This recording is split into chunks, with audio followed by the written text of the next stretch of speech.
Hey, good morning, Lauren, Jeff. Come on in, get your coffee. It's time for Coffee with Scott Adams. I think I need some kind of an announcer like they have on the Tonight Show. Somebody who does my intro better than I do it. And now, you've all been waiting for Coffee with Scott Adams. Wouldn't that be way more exciting than what you just heard? You have your coffee yet? This is way better if you're drinking coffee at the same time. You know why? Because then no matter what I say, it doesn't matter. At least you're drinking coffee. Can't go wrong. Good morning. Almost ready. Is there a Trump speech today? I guess there's one every day. No, I'm not watching.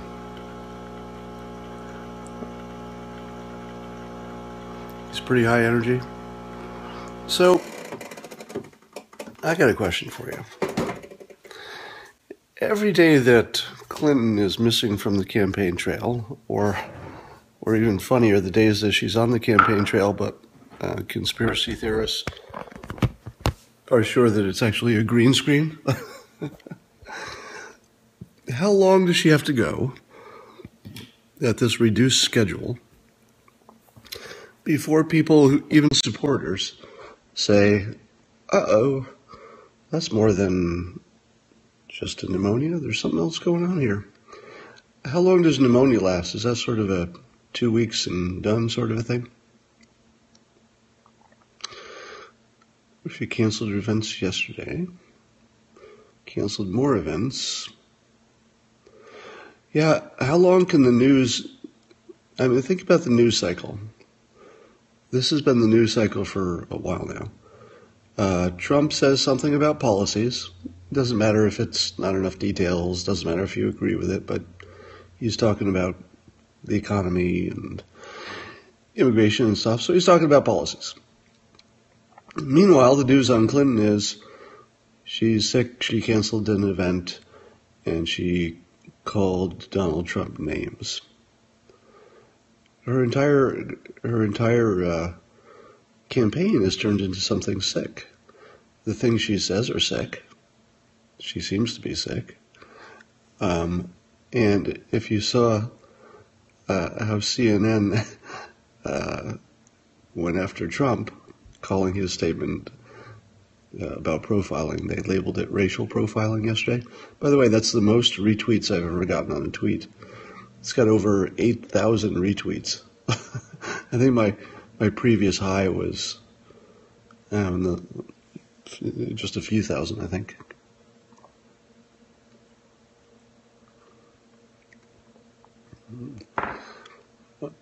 Trump Jr. Yeah, right. So the news is talking about Skittles and insults. I've got a friend who's super liberal, big Clinton supporter, and he's arguing that Trump is, you know me, right? So even though it's just email, I'm slowly hypnotizing him. But he's sure that he can't be hypnotized, which is the funny part, because as soon as you say that, you're pretty much done. So one by one, I point out the ridiculousness of his claims, which doesn't really take any effort, because if you're being even a little bit objective about it, they're both insulting each other. They're both liars. None of their plans add up. You know, none of their budgets add up. So every time he says something about Trump, I just point out that, you know, for example, he says, but, you know, Trump is just insulting people. And I'll say, within the last day, Clinton has called Trump a racist, a homophobe, 10 different insults. And then my friend will say, and he'll be completely serious about it. He'll say, yeah, but the difference is those things are true. Blah, blah, blah, blah, blah. Imagine this. It's one of the most rational friends I have, and he's watching the race, and he's under the impression that only one side is insulting. How could you possibly be missing the race more than that? I mean, if you want to understand cognitive dissonance and confirmation bias, just look at the fact that Democrats think only one side is insulting. And the reason they think that, I think my friend would be representative of that. The reason they think that only Trump is doing the insulting is that they think when their side does the insulting, they're talking about facts. So when they call Trump a fascist, they're not thinking that's an insult. They're thinking, "Oh, I'm just describing the reality." But when Trump calls Gates dopey, after Gates had insulted him, and by the way, what could be a milder insult coming from Trump than dopey? I mean, really? Is that so? So after I pointed out to my friend that both sides are deeply insulting, and it's more insults than I've ever seen, ever in one place at one time, and it's coming from both sides, and it's continuous on both sides. That's the point where he retreated to that Trump is setting a bad example. He's lowering the discourse. He's turning us into more coarse people. He's by his example, he's lowering the standards of not just government, but of polite, polite behavior in general. He's just lowering the standards. And I got tired of sending email, but I'm thinking to myself, is that really the way it works? Because do you remember when Clinton got a blowjob when Bill Clinton got blowjobs in the White House? Did that make all of you go out and get blowjobs in the White House? Because I know I felt totally influenced by that. Because I've been, getting my blowjobs mostly in different places. And I'm thinking, oh my God, now that the President of the United States is getting blown in the White House, I better start doing that. Because that's how I get my role modeling. If the President's doing it, damn it, I'm going to do it. Not only that, I'm old enough to remember Richard Nixon. So when he was breaking into people's, he had his people breaking into the Watergate and bugging it. I couldn't stop fucking doing that. All my friends, I bugged all their houses. Snuck in when they weren't there. Broke in. Not personally, obviously, not personally. I hired my own burglars to do this. But as soon as the president starts acting one way, there I go. Next thing you know, I've got to act like the president. And now I know that when John Kennedy stopped wearing hats, the men stopped wearing hats. So, there's no doubt that people are influenced by this stuff. And I'm sure that there are bullies in school who used some of Trump's language to bully other people. No doubt about it, right? But here's the thing. Have you ever met a bully? Do they really need reasons? No, the bully just gives whatever reason is handy. The reason a bully is because they're fucking born bullies. They're broken. They're just broken people. They don't need a reason to be a bully. Do you think there's a bully today who went to school? He's like feeling like, I feel like doing a little bullying today. And he's like, oh, what was in the news lately? Nothing? I have no reason to bully today? Let me check the news again. No, what did Trump do? Damn it, he went to a black church and said nice things. How am I going to bully today? All my bullying, my incentive is gone now that Trump is acting like a nice guy. So it's okay to be a racist? No! Why don't you ask your fucking questions that are stupid somewhere else? I've told you, I've told you how to identify cognitive dissonance when you're looking at tweets. They almost always, the most frequent way they start is with the word so. Because anything that follows the word so is a complete misstatement of whatever you said. So when Trump says, hey, we should do more profiling. Now, normal people with normal brains say, oh, profiling, like an FBI profiler. They'll use every variable, including race, but every variable that's predictive, because that's how you do profiling. And guess what? That's exactly how we're doing it right now. Do you think that the United States government is not using racial profiling right now? Do you really think that's true? I don't. I think they have big data. They look at anything that's predictive. And in some cases, race is one of the predictive things. So of course they do. Of course they do. To think that they're not doing racial profiling now for immigration, yeah, I'm not talking about the police. I'm talking about just immigration policy. Of course they're doing it now. So what Trump is suggesting is just basically the same policy we have. He just wants to do it better. But, you know, it's a campaign, so you act like it's not happening, and you'll be the first one who thought of it. So anyway, I was saying that look for the word so as a tell for cognitive dissonance. So when Trump says, let's do, more profiling, that causes people to say the word so, first of all. So, you're saying we should round people up and put them in concentration camps. No. Everything that came after the word so was your hallucination. I don't have to answer any question that comes after the word so. That's my new rule. If you start your sentence with so, you're just talking to yourself. And if you can't even reword it without so, you're just talking to yourself. Yeah, you saying green frogs hate beer? So, you're a racist. Yeah, that's how it works. So, so you hate criticism. Do you remember your other tells for cognitive dissonance?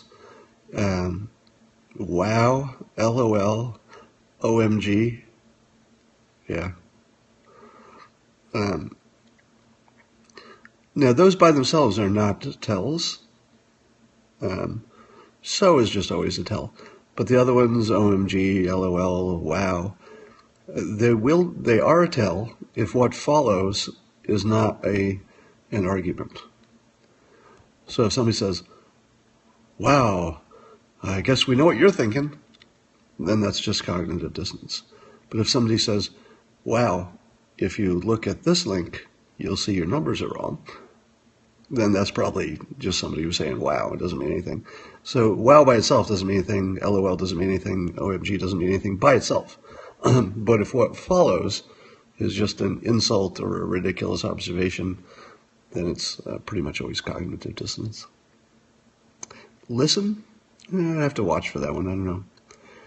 Well, not so much.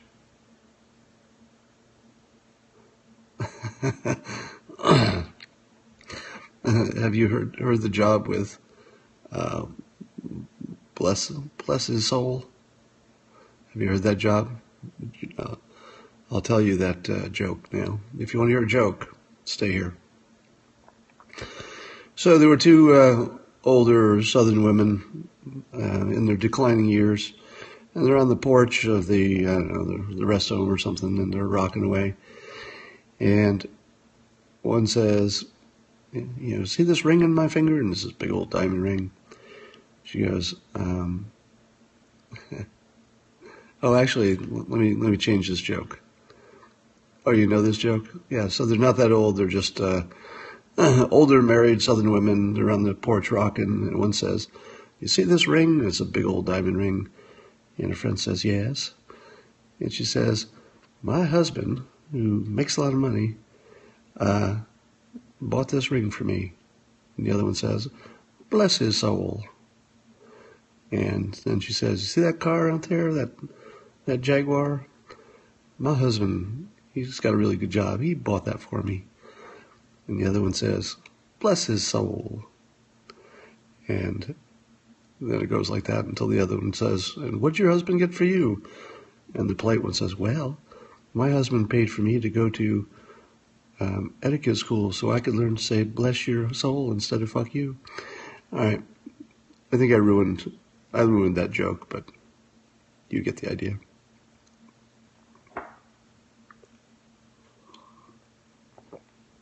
So what else is happening today? Looks like the polls. Is it my imagination, or did Trump was surging in the polls, and every poll was Trump, Trump, Trump, And then there have been several polls lately, in the last day or so, in which it looks like Clinton has, regained some momentum, I guess. But don't the new polls look like all the fixed polls, like the NBC poll? Aren't the ones that are coincidentally, Mammoth, don't they look like the ones that might be a little bit fixed?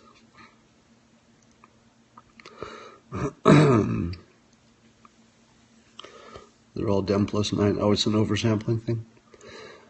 I don't know if the oversampling thing is as much as you think it is, because aren't there more Democrats than Republicans? Or the counter argument is that more Republicans will show up this time.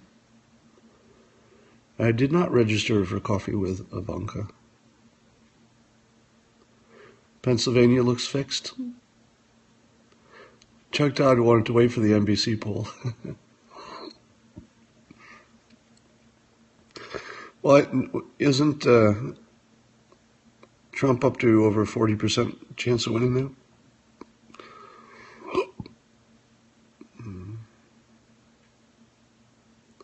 There are more Democrats, but more Republicans show up. Okay, that makes sense.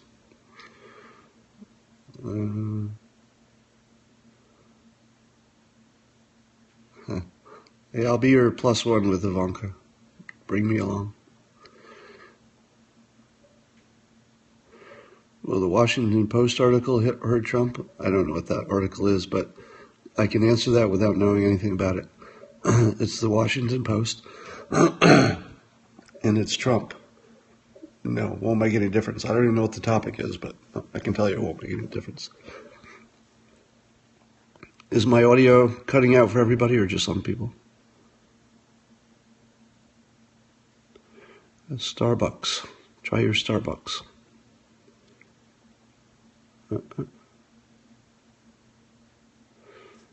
I do a half-hidden burp. I do that a lot. I'm very burpy. How good was Persuasion? It's a required reading. If you want to understand the world, read Persuasion. If you don't, you're going to be walking around in a fog all day. I did Stefan's podcast. What's making that noise?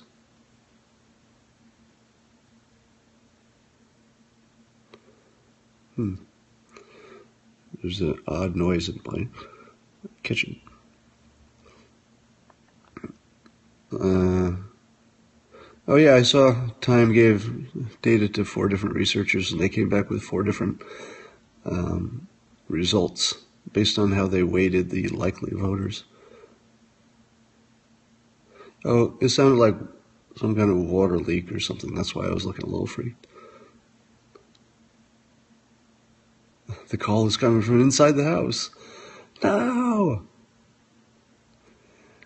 Drones. So, let me walk you through a scenario. You saw the bomber guy and how much trouble he caused by multiple bombs in multiple places. Now ask yourself how much payload a drone, a hobby drone, can handle. I'm not talking about a military drone. I'm talking about those little ones. I saw some drones that are going to carry 25 pounds. They're like delivery drones. So they'd be, the $30,000 to $40,000 type of drone, but commercial, but still 25 pounds. If you could build a missile that would go to its location, and it only cost you $35,000 or $40,000 to do it, you would have the cheapest military ever. They could still put a payload wherever you wanted it. I've seen a startup demonstrate bigger payloads on smaller drones. So there's still a lot to do with the actual engineering of the blades and the drone itself. Reuters says a tie. Is that new? Did that just come out? Drones don't work. So if you could put a small, I don't know, plastic explosive doesn't cost that much, on a drone and stick it to an old iPhone with GPS, couldn't you just release it and have it go half a mile or however long a drone can go, and deliver the payload right where you want it? And if you did that, wouldn't it be essentially impossible to stop? That's the plot starting point from my book I wrote years ago called The Religion War. Yeah, so I think what's going to happen, here's my prediction for the future. It took me a long time to even talk about this because I didn't want to give anybody any ideas, but now I think everybody has the idea, so I'm not giving anybody an idea. It seems to me that drones with chemical weapons, because chemicals don't weigh very much, just powder, could basically dust a city. And if that happens, so imagine this happens. Imagine terrorists get some drones, they put some anthrax on it or whatever the hell, and they just fly them around scaring the fuck out of people. Let's say they pick one city and they just terrorize it. Now, it doesn't matter how effective the poison is that's in it. It just matters that it exists and that there's drones flying around and you don't know which ones have it and which ones don't. You'd only need a half a dozen drones, which literally terrorists could just throw out of the back of their cars, or just even one terrorist drive around in a van with 6 different drones and just sort of toss them out the sunroof. You could take down a city, basically, because you could cause mass panic, etc. So they're thinking about drones, they're thinking about chemicals and bombs and stuff like that. So that's happening, right? So let me ask you this. What happens when you think the terrorists are doing something at that scale, basically taking out a city? Now, this bomber guy did a little bit of that because he did multiple bombs, but it turns out they were so bad that mostly he was blowing up garbage receptacles, so he wasn't exactly a master terrorist. A half dozen bags around the city does the same thing. No, it doesn't, because actually looking up and seeing the drone go by is a whole different level of scary. So what I predicted in the book is that when that happens, the Western countries, especially if Russia is involved, are just going to seal the border in ISIS territory and eradicate it. They'll just get rid of everybody. But the first thing they'll do is get rid of communication in or out of the area. So, by the way, can people make a cell phone call in ISIS territory? Or even a satellite call in ISIS territory? Is that even possible? Yep, they will go Roman. They'll go Roman when they need to. See, the problem is you can't get to every distributed terrorist everywhere. But you can take out the mothership, right? And if the mothership is ISIS territory, and again, I have to be clear, I'm not recommending this, I'm just predicting it, that if the terrorists take their terror up to a higher level than it is now, right now it's sort of manageable, some stuff blows up, some people die, but there's still 6 billion of us that weren't affected. If they take it up to, say, a city level, where there's an extended period where there's some, let's say, hobby-sized drones flying around the city. Some of them have anthrax, some of them don't, whatever. And you have this mass panic. That would probably be a tipping point. And at that point, our drones would all be armed and creating this digital ring around ISIS territory, and nothing's going out and nothing's coming in. And at that point, because Russia is unlikely to talk behind our back because they're going to do some serious shit. I think Russia and the United States will just essentially eradicate the human population in ISIS territory. Now, I think they would try to filter out the women and the innocents as best they could, but they're going to do what they have to do. And I think, let me ask you this. How much reporting do we get out of ISIS territory now? When was the last time you heard a report from ISIS-held territory that didn't come from the military? Let me put that question to you. Tell me what stories you've heard from ISIS-held territory that come directly from the media or individuals, and not from the military. Almost none. Zero. Almost none. Do you know why? Russia reports, yeah. I'm sure you could believe Russia's reports. Nothing recently, no media there. That's step one. Step one is no media there because it's too dangerous. So that's probably where we are. Now, given that we can completely control the situation now, how do we even know, for example, that 60 plus Syrian military were killed by accident in a bombing attack? How do we know that? Well, it probably wasn't our military, the U.S. military, that said it first. Probably wasn't Russian military that said it first. So it probably was the Syrian army itself, who somehow communicated to their home base and somehow got that information out. Maybe. Both parties agreed it was true. Right. Isn't that interesting? That the U.S. agreed it was true, Russia agreed it was true, and the Syrian military agreed it was true. That's why I suspect that may have been more intentional than unintentional. That has, I'm not saying this is true. I'm just saying that you can't believe anything that comes out of a war zone, just in general. If it comes out of a war zone, it's probably propaganda. It's probably not real. So why would the United States want to admit that it killed 60 Syrian soldiers by accident? Well, one is they thought it would get out anyway, so they're just getting ahead of it and they're being good guys. The other way is to tell Syria, we're going to bomb your guys if you don't do what we want. And that looks like that's what happened. Looks like they declared a ceasefire.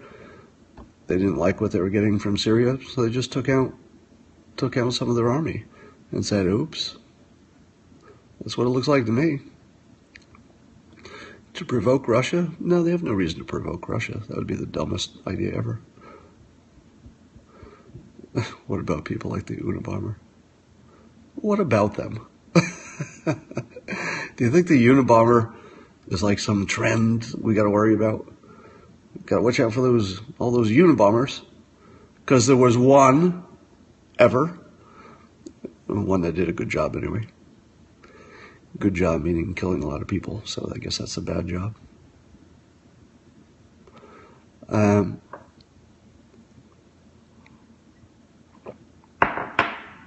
Russia's not the big threat. Well, not in terms of terrorism. Bombers with unibrows, probably a lot of those. So let me go back to that question. Doesn't it seem to you that the media reports, with the exception of something big like killing 60 Syrian soldiers, which Syria wants to report, because in general Syria doesn't want to report anything either, does it? Not so much. So don't you think phase one has been accomplished, which is the media has been removed from ISIS territory? That's got to be step one, right? Because if you're really, really going to get dark, and I got a feeling that's going to happen whether you have President Trump or not, I think that's happening right now. If you want to go dark, you got to get rid of the media, and I think that's what's happened. Let me throw out another idea for you. So Trump is being accused. This is just brainstorming here. I don't know if this is a good idea or not. But Trump is being accused of being racist for his immigration policy. But what? Suppose he said, we will allow in all female Muslims, just, with a little bit of vetting. But for the most part, let's just say we decide to let them all in. What would it do to the conversation? Yeah, it is a little bit brainstorming for my blog. What would happen if we let all the female Muslims in with some vetting, but we didn't allow in any males over the age of whenever we thought they could get radicalized, over the age of 6 or something, and kids under 6, let's say. Now, if they don't want to come in because they don't want to leave their husband or their wife or their kids, that's fine.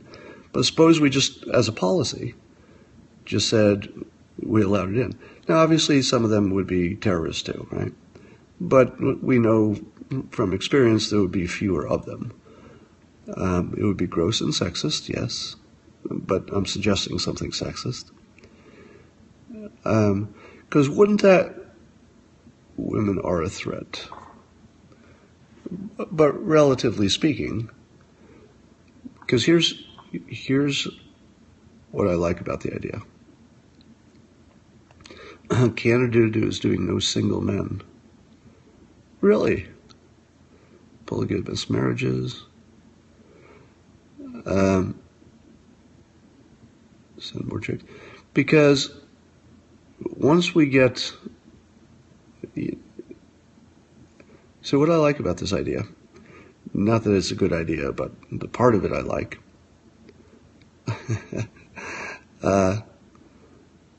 part of it I like is that it reframes the situation. Because right now the framing is that we're discriminating against a race and that we're discriminating against a religion.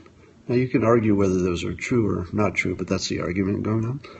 But if we sliced it again and said, yeah, the women can come because statistically they're not as the same kind of risk. Wouldn't that change the argument? Because it kind of gets rid of the whole anti-religion and even or even the racist problem, because the women have the religion and the women have the same ethnicities. So if we're letting pretty much all of them in, female cousins or additional wives, yeah.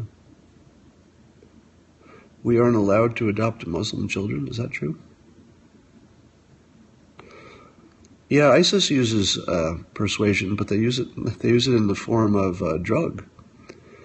The drug is, I forget what, somebody knows the name of the drug, but they take a drug that makes them really brave, and I don't think they feel pain the same, and they become like just animals, so they just, it's like PCP in its effect, but it's some other drug.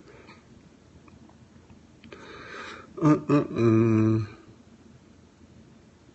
who inbreeds, how would you know? Brad Pitt comment. So, Brad Pitt and Angelina Jolie. On paper, was there ever a couple who were less likely to succeed? Just on paper.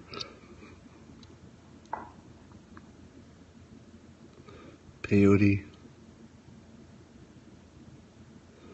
Most Muslims. Yeah, who the hell cares? Cat is the new drug.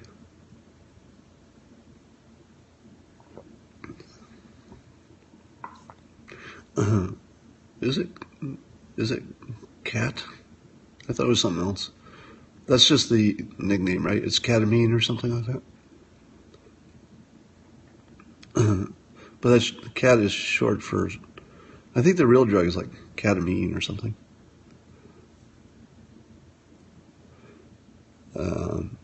It's a plant you chew. Yeah, that sounds like something else. In Fiji, they chewed that stuff. Ketamine. Okay, that sounds right. Larry King? No, I've never been on Larry King. Yeah, so the stuff on Hillary's eye movement, at first I thought it was just some interesting editing, but it looks like it might be real, that the eye is moving in different directions. So the irony is thick here. So what are the odds that Hillary Clinton would be the Clinton with the wandering eye? Doesn't that just seem like that ought to be her husband? Or does she do her eyes point in different directions because she evolved to keep one eye on Bill? So she's always going to have this one eye that's looking this way while the other eye is looking at you.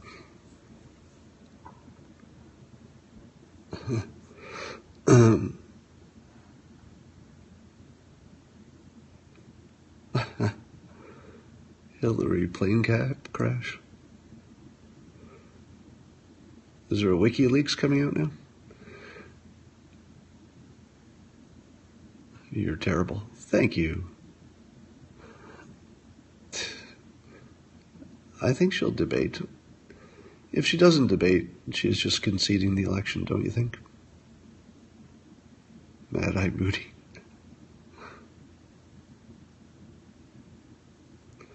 More jokes, please. All my jokes are inappropriate. I don't know what to care. I'm not sure how much I want to care about George Soros. CNN trying to get Trump to give a press conference. Well, it's amusing because I didn't know that he had not given press conferences since he's the most available person in the world to the media, unless your name is CNN, apparently. But CNN has only itself to blame. I mean, they've been so in the tank for Clinton that I don't think it would be wise for Trump to appear on the network, would it? I mean, why would he? I'll tell you where I lost it with CNN. So that was yesterday when they paraphrased in quotes Trump's statement about profiling, and they added the word racial. They put it in quotes and said that he's suggesting racial profiling. Now, I think race will be a component of any kind of profiling, and it's no doubt it's a component of our current vetting situation, whether we say it explicitly or not. So he wasn't even suggesting anything. But adding the word racial to it seemed to me simply there for no other reason than to get people not to support him. So Aaron Burnett acknowledged the error, but didn't apologize. Well, I don't really need apologies. So Aaron Burnett, tell me more about that. I didn't see it. When did she do it? Yesterday? The same day?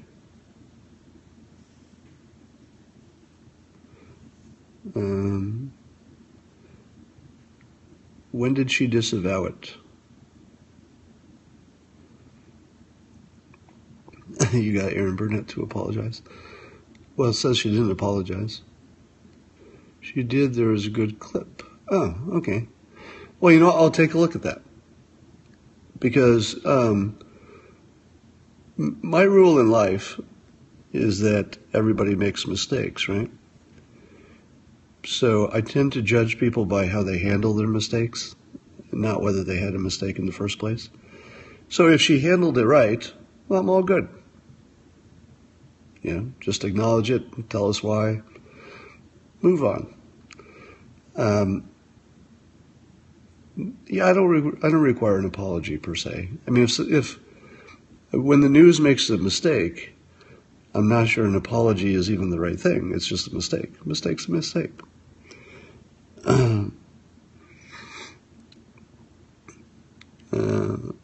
Then ran an article reaffirming it. Yeah. It was during the interview you tweeted. She got corrected 4 times. So need to see the whole interview.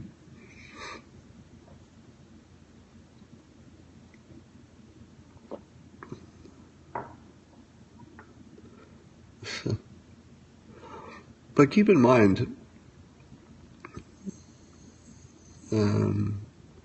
I'll have to watch Kellyanne on Bill Maher. That would be interesting. Clinton Foundation. All right, I'm going to run and do some work. I think we've done enough here. I will talk to you folks later. Oh, and make sure that on Monday you all tune in for my live periscoping of the debates.